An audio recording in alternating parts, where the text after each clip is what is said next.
महाराष्ट्रातील 11 आणि तामिळनाडूच्या जिंजी किल्ल्याला युनेस्कोच्या 2024 ते 25 जागतिक वारसा स्थळांच्या यादीमध्ये नामांकनासाठी केंद्र सरकारने प्रस्ताव पाठविला आहे.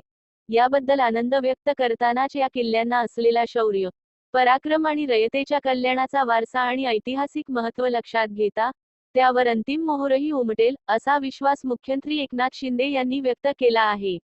या 11 किल्ल्यांचा समावेश. एकनाथ शिंदे म्हणाले की, हिंदवी स्वराज्याची स्थापना करणाऱ्या आणि रयतेच्या कल्याणासाठी झटणाऱ्या छत्रपती शिवाजी महाराजांनी भक्कम गड किल्ल्यांची बांधणी करून सक्षम राज्य निर्माण केले.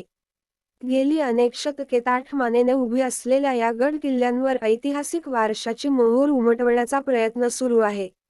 त्याचाच एक भाग म्हणून महाराष्ट्रातील साल्हेर, शिवनेरी, लोहगड, खांदेरी, रायगड, राजगड, प्रतापगड, सुवर्णदुर्ग, पन्हाळा, विजयदुर्ग, सिंधुदुर्ग या 11 आणि तामिळनाडूच्या जिंजी किल्ल्यांचा प्रस्ताव युनेस्कोच्या जागतिक वारसा स्थळांच्या यादीमध्ये नामांकनासाठी पाठविण्यात आला आहे.